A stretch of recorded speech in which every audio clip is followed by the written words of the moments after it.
So I think we can start this session. Good morning to all of you for the second day of the DevDays. For this talk today on FHIR and GraphQL by Yuri. Yuri's joining us, so it's good morning in the US and it's good afternoon in Europe.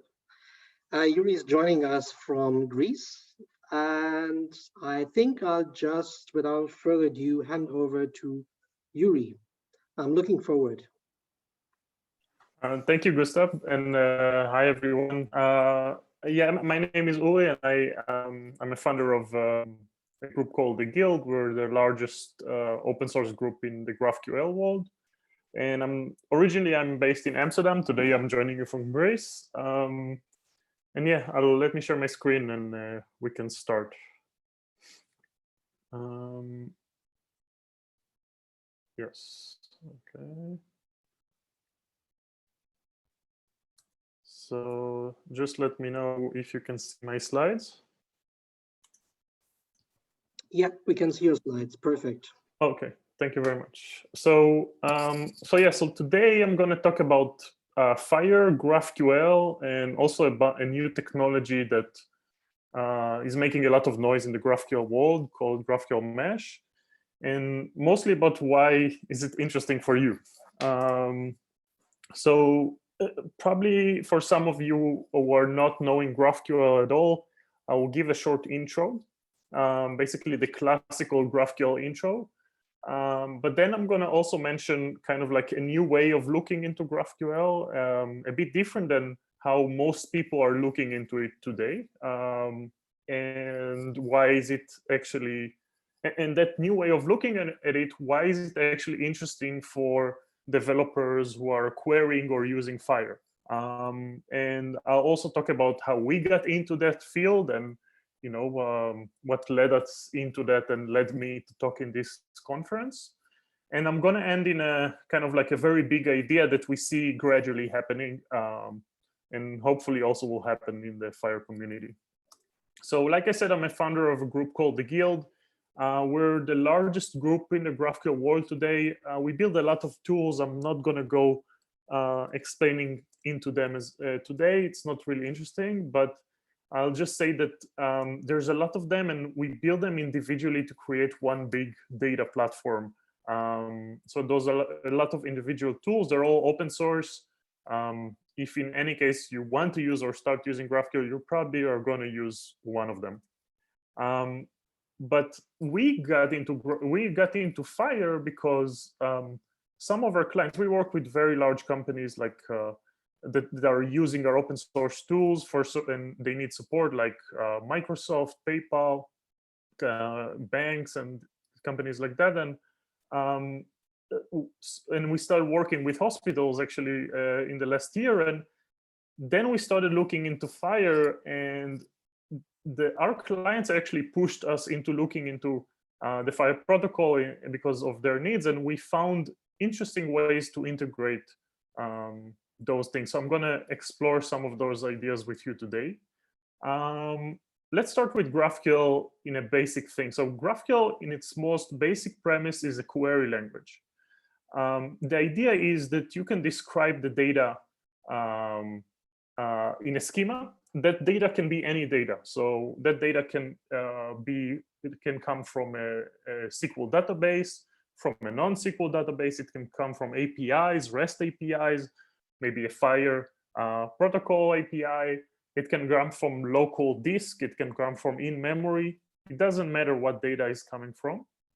But then by describing those, you can actually query, kind of like similar to SQL. But you can query, let's say in our case, we can query for what you see in front of your eyes. You can query for a project and a specific project, and then get just the tagline. And the result that you're going to get is guaranteed. So it's guaranteed to be just the fields that you selected in the order that you selected them and the types that you expected them to arrive. And that's a very powerful concept. And we'll dive into that right now. So some of the classical problems that this protocol was aimed to solve was, one thing was overfetching. So many times we want to call into an endpoint, but we end up, and we want just a few fields, but we end up, getting huge responses. We need to filter through them. We need to understand what we want, what not. Sometimes it's even operationally having a problem, and it makes things slow. With GraphQL, the client asks for what they need. Like the client can specify their intent. So now we can just ask for one field and we get that field. We can ask for 2 fields and get those 2 fields. So that's one problem that GraphQL aims to solve.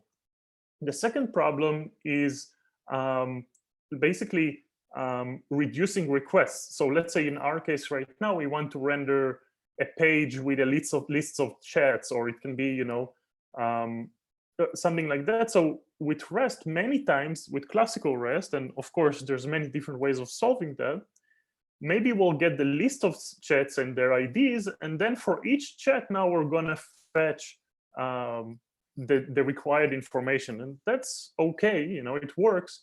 But with GraphQL, we can basically send a query across multiple different resources, and no matter how nested this graph is going, and we'll get back one single response with the data that we ask. So we get basically less requests over the network and less data over the network, which is important. That's, by the way, like the classical way of presenting GraphQL. But I'm going to talk a bit about some other extra things that are actually good when you're using GraphQL. So another thing is that this protocol is typed. So every every query that we send, we know in advance the type of that query and the and basically the type of the query, so we can build very cool tools around it. And that's what we do on the day-to-day. So one cool tool that you can see here is basically what you see here is let's say an IDE, is like an editor that you can start write your queries. But you see that you get auto-completion, you get error handling, you get also, if you see, you get like the docs right inside when you write the code or when you write the query. And all of that is when you're querying a source that you have no control of. Like you never seen that source. It's not written by you. It's not written by your own developers. It's maybe a different team or maybe a completely different company or maybe a public source. But the experience of exploring that data feels like you wrote the data and it's right in your local machine. So, and this is just a small example of the amazing tools that you can build with it. And again, you can get like this experience that I just showed you is, it's cool, but what's more cool is that this is across any data source. So you can get that experience as if, on any data in the world, basically. So that's why, this thing is like getting very, very popular now. It was invented by Facebook in 2012 to build basically their native mobile app. And today is probably the most popular app in the world. Ever since then, like they open sourced it in 2015, and I was part of that team. And ever since then, many companies are enjoying it. We actually started a GraphQL Foundation, so part of the Linux Foundation. So it's not part of Facebook anymore. It's completely open source, and there's a whole foundation that we're part of to lead this thing. And because of some of the things I said, that like those are the reasons I think that in so many companies the adoption grew so fast. And so that was until now, let's say, the classical introduction to GraphQL. And you could just Google GraphQL and you can hear all about it. You don't need me for that. My goal today is to dive a bit deeper, and not to get too technical, but in order to like look at it as in a different perspective, so we could see how we in the FHIR community could use it in an interesting way. So let's look a bit about what's actually happening when we start using GraphQL. So let's say we describe the data. We have a user, and the user has messages. Now, in the classical use case, we get a client that queries for that data. So the client can ask for the user with ID 2 and its name. It will send one request to the GraphQL engine. The GraphQL engine would then fetch the user, fetch the user's name, and then send us one response that looks exactly like we expect it to be. But then if we want, let's say, user's name and messages and the content for each message, then again, we will send one request. The GraphQL engine will fetch the user. In parallel, it will fetch the name and the messages. And then let's say the content itself lives in another completely unrelated source or cloud provider. The client doesn't care. The client gets one single response with exactly the structure that it was expected to get.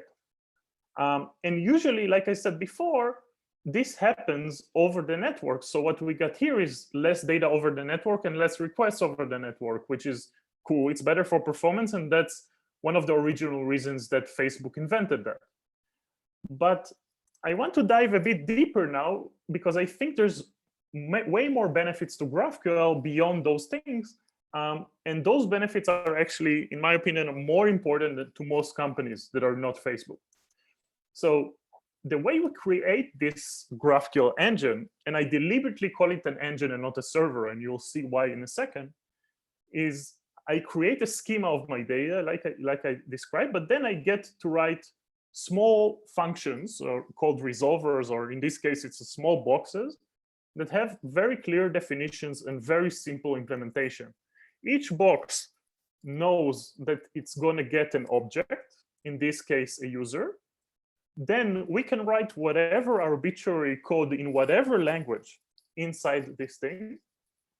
And we know that this box is going to return a string that represents the name of the user. And again, inside here, you can write any code. You can go and call a FHIR server. You can call your database. You can just return dummy data, anything, basically.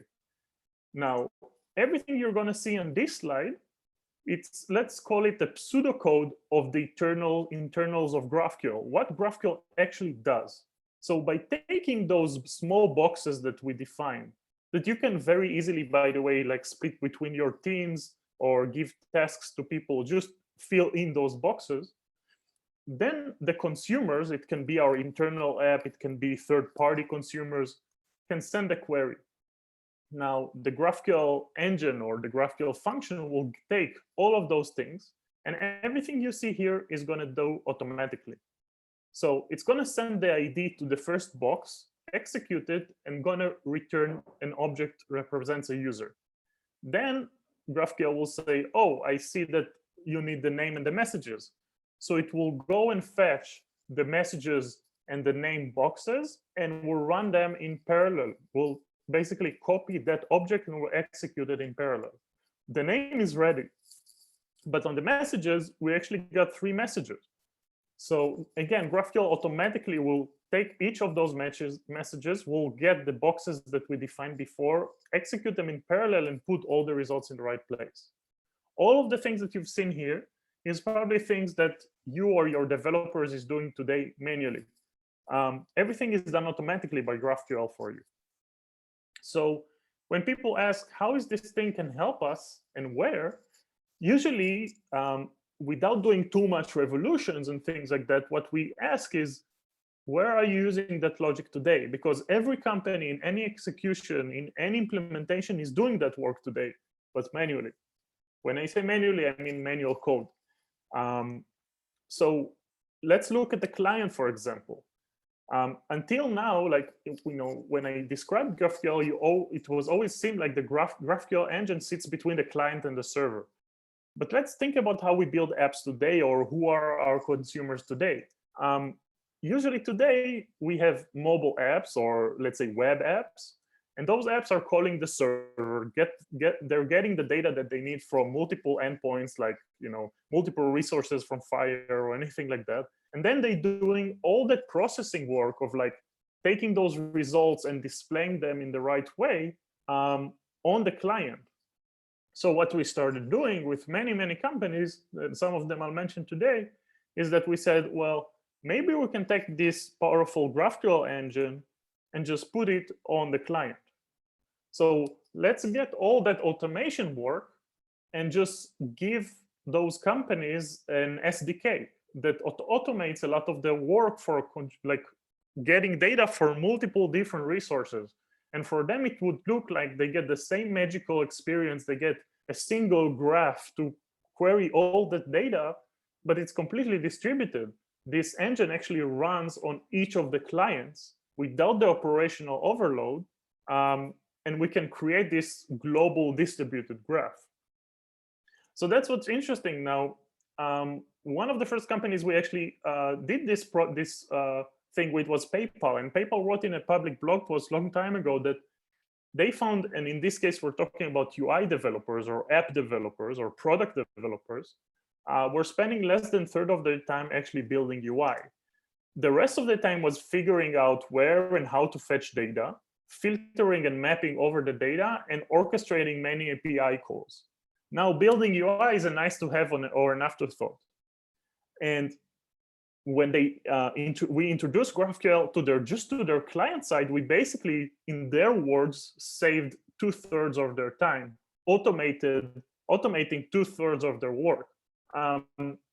And I'm sure that, and we're seeing that today with some of our, healthcare clients, that the same work is being done, by healthcare providers, fetching the data, figuring out where the data is coming from.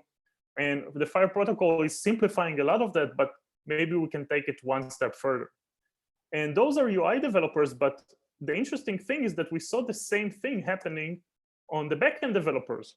Now, another interesting point, by the way, of going with this approach, this unconventional approach for GraphQL, is that, it requires less structural changes in the organization. Like, we don't need to add a new server. We don't need to add like something very different. We can actually just install it inside an existing app, like the app is installing any other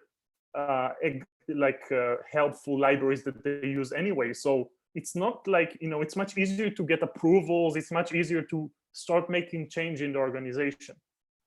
But on the backend services, we saw the same. We saw that this backend developers also, let's say I have a machine learning service or a data processing service, and I need to fetch data from many, many different resources. I'm doing the same work. So more and more companies started saying, well, maybe we should migrate all of our servers into GraphQL, or maybe we should add small GraphQL gateways in front of all of our servers. And that could be nice, but this is work that is, in most cases, is not possible. It's like everyone has enough work as there is. They're not going to implement new things right now. So what we started thinking, and that was in the context of also FHIR, and I'll demonstrate it in a second. We started thinking, well, could we use all those existing sources that we have right now? Could we somehow improve it and use GraphQL and get the benefits of GraphQL anywhere, basically, on top of the existing services? Basically, those existing services today, all the data that you already have, or the data that you're already querying, even if it doesn't use FHIR, even if it doesn't use GraphQL, it has some schema, or it has some data that passes. So we can take those or logs of existing data, or actually schemas like OpenAPI schemas, gRPC schemas, SOAP schemas. And what we thought is, could we maybe take those and automatically generate GraphQL APIs?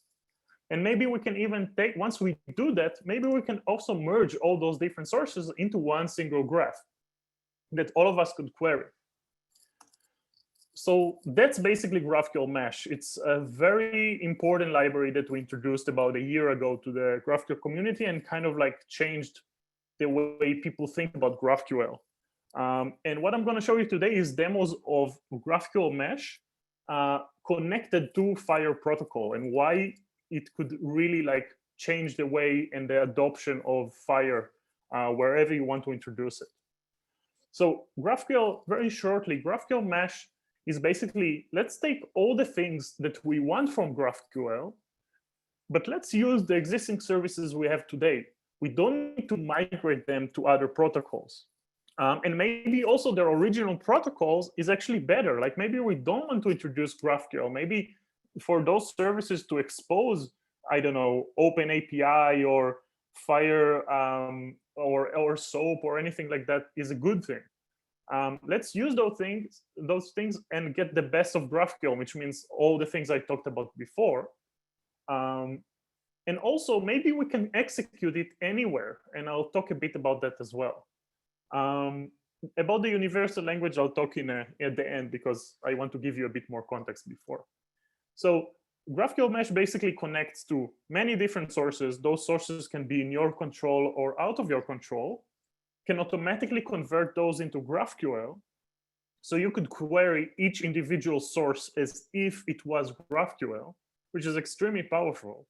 And all of those things you can now query in one universal language. Like if you want to interact with those sources and one of the things that GraphQL, one of the personas that inside Facebook is writing GraphQL is actually not the developers, but the business developers. So you don't have to, GraphQL is so powerful because it's easy and you don't need to be a developer to execute it. So now you can take each source that you have today and let business people just query it and explore the data and figure out what they want to create from it. So that's the first step.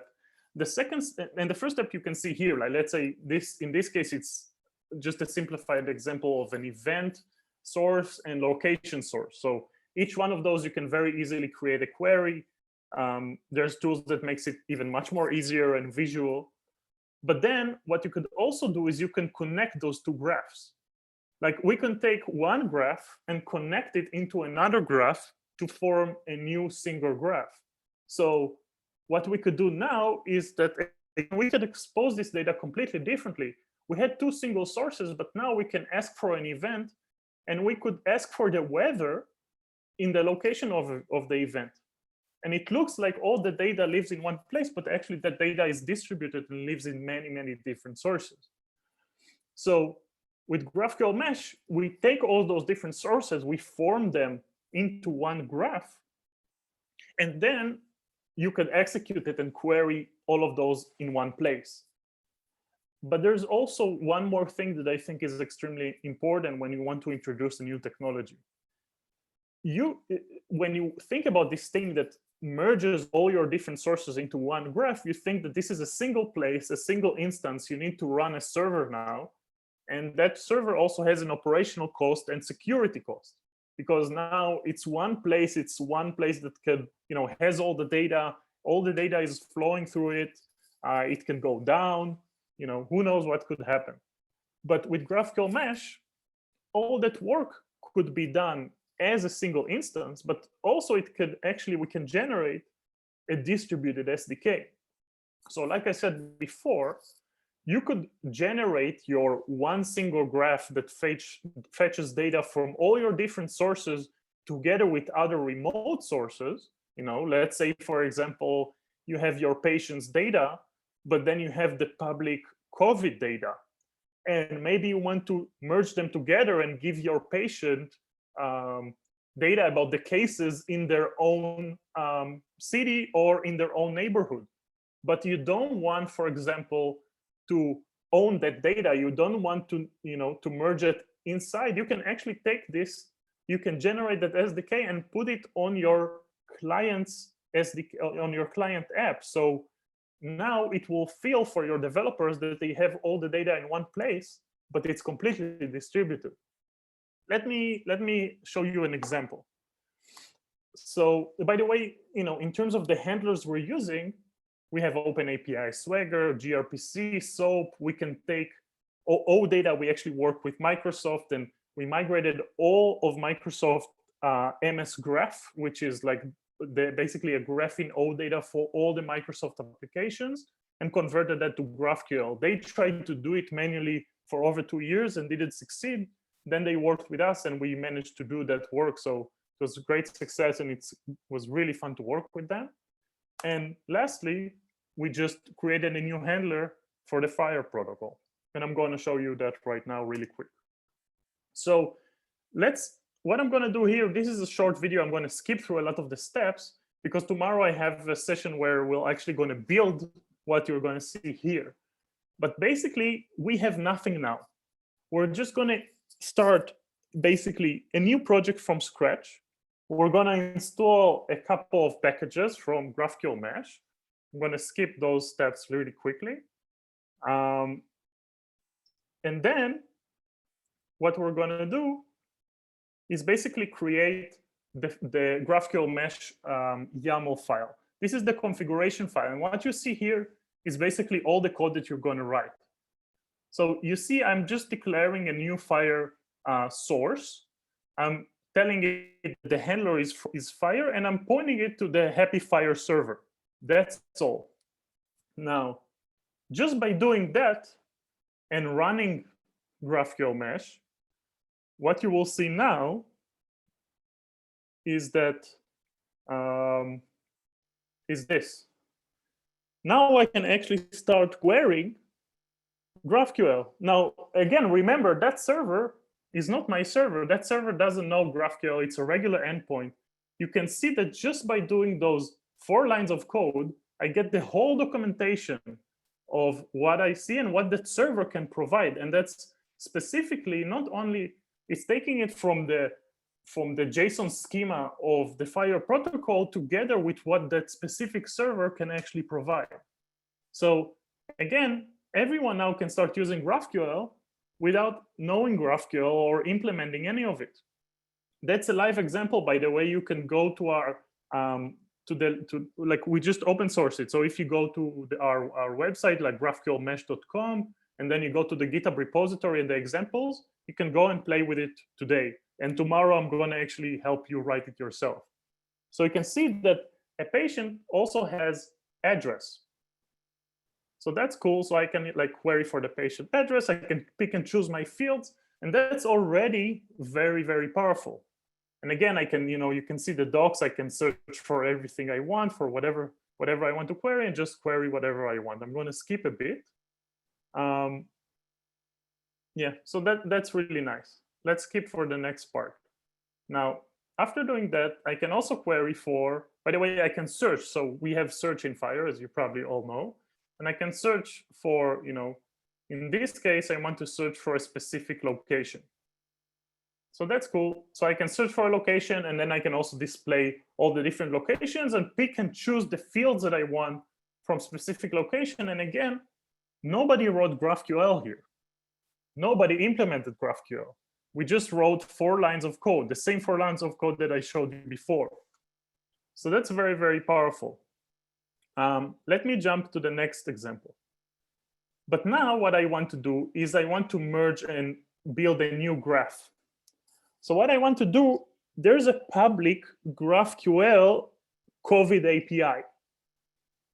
I want to query that API, and I want to merge this API together with my, let's say, my happy server, or in this case, a happy server that, like a FHIR server that I'm not in control of. So again, by just using that, I already can query the COVID API, and you can see I can query for cases and deaths and things like that in all kinds of data in specific places. But what I really want to do is I want to connect them too.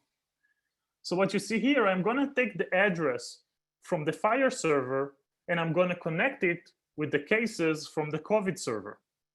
And again, this, what you see here is like, I don't know, let's see at the end, but it's kind of like, let's say it's like 20 lines of code or something like that. Just from those 20 lines of code, from 2 servers that I have no control of. And again, those are really, you can just publicly check that example. Like, it's not, you can try it out right now. What's going to happen now? Let me jump to the next part. Oh, wait, I skipped it. So just by doing that, what you can see here right now is that I can query for a location, let's say a specific location, get the name, get the address, and the things that we knew we want, but I can also get the cases. So now you can get a single query, and again, everything is appearing here on the docs, like it's something that we can create with 20 lines of code, but then anyone could use. And we can query the cases for, let's say, a specific clinic in the area of a specific clinic. And those connections, you can think about whatever connections you want to get. And again, you see here, I got one single response with all that data. So that's very powerful. By the way, here there's another example. I'm going to skip it because I want to get into questions. But here, what you can see here is that there's a similar example with the same servers. But here, I'm basically getting the cases where around a specific patient. So I can tell a patient, look, currently in your area, those are the amounts of, COVID cases. So that's very powerful. But again, it's not like I'm holding any important information. Like I can do all that merging, maybe on my server, maybe on my data services if I want to do something with the data. But I can also just do all that work on the client app, on the client mobile device. So, it all can be completely distributed. Okay, so, and, once that is possible, you can think about many other ways that you would want to use it. That's why we made GraphQL Mesh like so pluggable. Like basically everything that GraphQL Mesh is done magically or automatically, you can plug in and change it yourself. You can change the merging strategy. You can transform each source. You can rename the source. You can mock it for testing. Anything you want. Yeah. So that's GraphQL Mesh, and I want to jump into questions, but just before that, I'll just maybe summarize. So I gave a short intro to GraphQL and how powerful it is, but as we're the people that are actually working on the core protocol and the core technologies, we always thought that you could do more with it than the classical use case. And what you can do with that is that, like I showed, you can connect those different sources automatically. You can use your existing sources. You don't need to convert them to GraphQL. And the main benefits here is that you can start using GraphQL today, like you saw, with 20 lines of code. And then, you start simple and you can slowly introduce it. I'll just share that in many of our clients, specifically with the FHIR protocol, they ask for GraphQL for internal reasons. They expose the FHIR protocol to connect with other, let's say, third-party APIs. Then they started using those APIs themselves in the apps they built, and they suffered. It took them, the development was too slow, so they called us. And then the first thing we've done was just to build in a couple of lines of code to give all those different apps GraphQL APIs. And then all the internal apps that they built got built way faster. And then later on, when they realized how beneficial it is, they started also exposing it and providing those SDKs to their own clients, which led to a whole increased adoption that just led by itself. So that's a very powerful thing. Now, one last idea that I want to touch here is that we have the FHIR protocol is doing amazing work to basically expose data and making it easier to use it. What you saw here is that we started making connections that weren't there before. So think now, if all of us are exposing FHIR protocol, but then all of us are also slowly exposing the possible connections with all that FHIR protocol, we can maybe start building this new data graph, basically a data graph of all those different connections and all the different possibilities to create new data. And the coolest thing about it is that you're not, when you're using this new graph, you're not being relying on any company or any specific technology. This is completely distributed and you can use it anywhere. Yeah, so that's it for me. I hope to hear questions and ideas. And also later on, if you want to reach out to me or to us, my email is public on my GitHub. You can see here, github.com/urigo. All of the data is there, is publicly. I would love to hear from you. We get the reason I'm here is because we get increasingly amount of clients and companies working with us on those things. So it will be really cool to hear from you about your use cases, why you're thinking about GraphQL in general, And what do you think about exposing those graphs and what we could do about it? Thank you very much. So great, Yuri. Thanks for the presentation. I didn't have to put on the countdown slides. That's wonderful. It's a really well-attended meeting. So we're 70 plus in the call. So the first question is, I think you answered it, but you may touch on, summarize. Is there any particular instance where REST API is preferred over GraphQL? Yeah, that's a very good question. Like any technology, every technology has a downsides and pluses and good stuff. So, and also GraphQL, I personally don't see that as a revolution, but as an evolution. A lot of the ideas of GraphQL you could actually mimic with previous technologies over REST APIs like Swagger, OData. Like I said, we worked with Microsoft on OData. It was very interesting to compare. I think GraphQL has, it depends, the question actually depends on how you want to use GraphQL. If you look at the classical way that I explained it at the beginning, it means that over the network, you're going to have much less data flowing. So it will really improve the performance of your applications, and it will also improve the amounts of code that your applications need to write. But it means that this work still happens somewhere, in this case, on your gateway. So there's an operational cost. But if you can take, let's say, use GraphQL Mesh and start using GraphQL on the client, you basically can get all those different, all those benefits without the operational cost on your GraphQL gateway.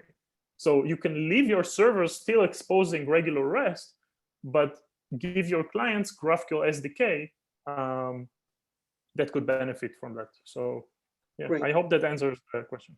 Yeah, so another question is, which touches on that, how does GraphQL Mesh affect the performance of data retrieval?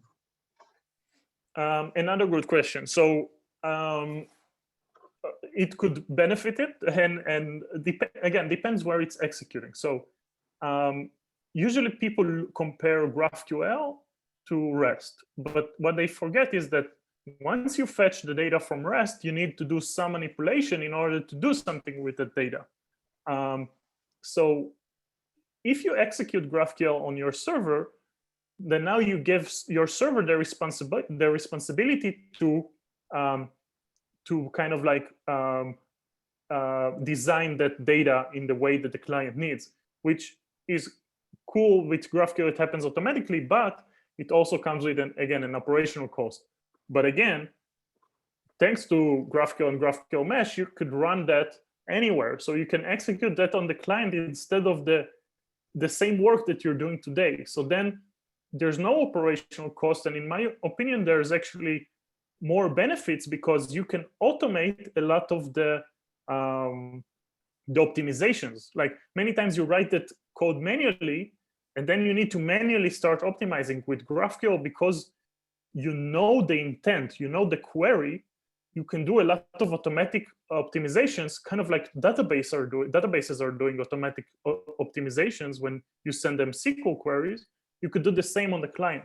So you could get the performance benefits, but without now doing it manually on each place on your app, but throughout all the organization or throughout anyone who's querying that thing. So there's a whole talks I can give about just this subject, but I hope this is kind of like touching a bit of the. Okay, so we can take another question. So I've got someone asking from a deployment, governance, and reusability perspective. So they're asking, what are the pros and cons of a GraphQL and an API manager that implements an aggregation API? That's a very good question. So let's say we now took multiple different sources or multiple different services that we have, and let's say we converted them to GraphQL or exposed them as GraphQL, and now we created those connections, those graph connections. If we run that, let's say in a gateway or in another service, and that service like creates those connections, also runs them, merges the data and send it back, then we saved a lot of work for all the different clients. Now, all the different clients can basically query for this one graph data. So it saves a lot of repeated code between different consumers, different applications, and that's really cool. But again, it means that it happens somewhere. So there's now a gateway or another service or a data processing service that does that work. And in many cases, that's a good thing. So you want to do that. You want to do it in the organization. Maybe you're already doing that today, but in a manual way and not automatic way. But now you also have the option to actually take that work and give it to create those connection codes and basically supply it to your consumers, so you can put it in the apps themselves. So the apps will query your existing services as they did before, but they would get that automatic code of connections and they will run it themselves, and they would feel like you provide it for them, but they are doing actually the operational work to do that.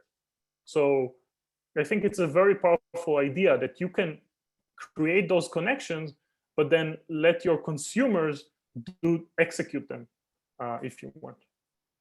Great. So we've got some time for a few other questions.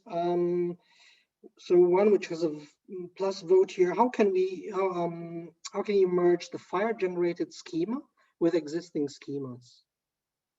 So it's a very good question. So the FHIR generated schema, first of all, can be exposed in many different protocols, like let's say JSON schema or as like XML schema.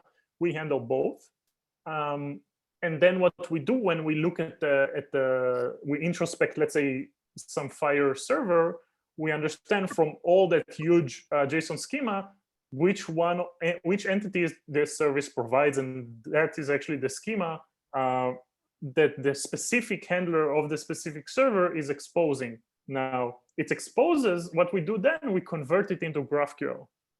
Now we can because we can do the same, and we're doing it like way before we actually ever tried FHIR or worked with FHIR, to many different other protocols like SQL servers, SOAP services, REST services. We can basically now convert any data source into the same language. So now we take the FHIR server, no matter what protocol or what it sends over the network, JSON, XML, whatever, but we are talking to it in one language that is universal with the rest of the data sources. So now those connections, we can use techniques that are existing in the GraphQL world. There's two famous ones. One is called Apollo Federation and one is called schema stitching. Both of those are very powerful, and we can just use those existing technologies in order to connect and create one single data source. And you have the power to do that yourself. Like, you can rely on automatic tools that is out there and open source in the community, but you can use and write this code yourself. Okay, we can take one last question. There are many questions here, but I'm taking ones voted up. An issue with merging lots of disparate APIs would be type name clashes between them. So how does the mesh get around this? Very, very good question. Yeah, so by the way, I understand there's a lot of, I can see the question, but I understand there's a lot more. Again, like, you can just deliberately, my email is public on my GitHub. So, just you can contact me later, or you can also talk with me in the chats here, like in the like, you can actually access the session QA and answer them. Okay, perfect. So I'll just actually, okay, good. But just so you can contact me if you want. For the actual question, it's a good question. It depends on how you want to do it, because the connection, if you think about it, is business logic. Like, you can create those connections in many, many different ways. So first of all, we provide some automatic strategies if they might work for you. But if not, you have full control over it. First of all, you have control on the handler, on the specific sources level. So you can say, for example, let's say that each source will actually, you add a prefix, just the simplest idea, like you can take each source and prefix it with some name. So now it's like kind of namespacing between those different sources, and then you can merge.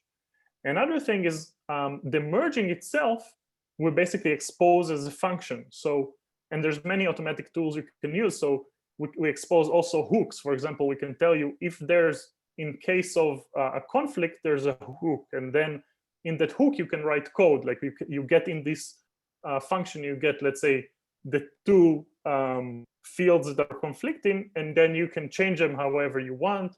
You can merge them however you want. You can dump one and take the other. Completely open to you.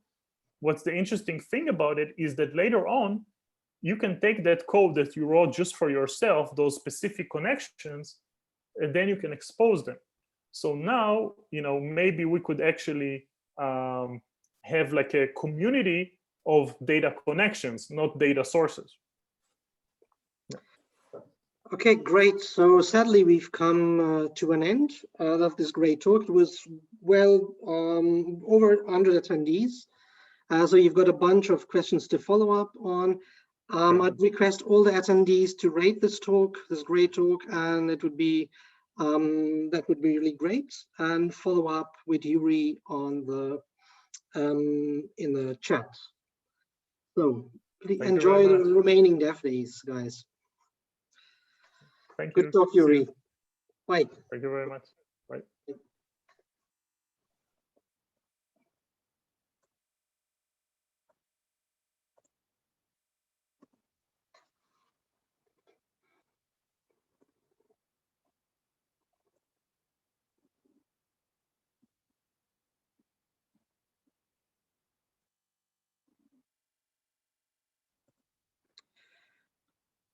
So you can follow up, Yuri, in the Wova, in the chat section, and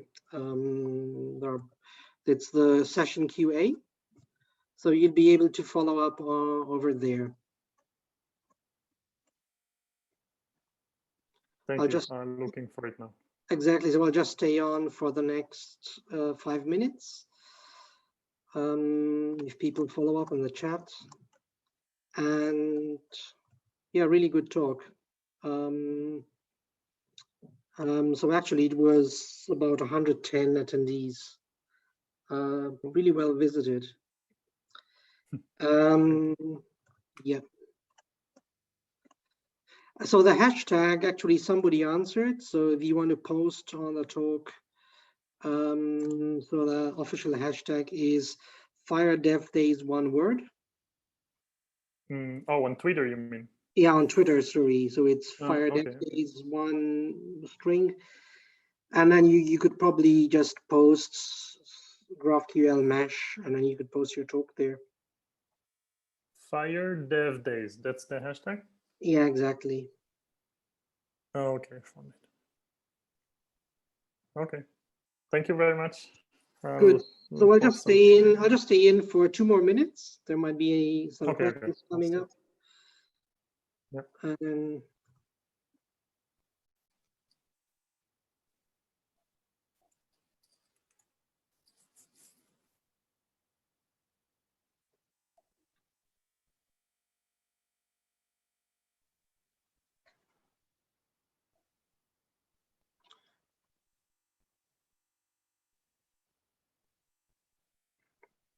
so still quite some people in the room, but they're leaving. So I see there is not much more follow-up here. Oh yeah, there have been a few follow-up questions by some very smart people. Okay, I'll get into. I'll write some tweet and then I'll get into answer. Yeah, exactly. Okay, so I'll just end the session. Okay. Okay. So, thank you very much. Yeah. No deal. It was a pleasure. Bye. Bye. Bye. Bye.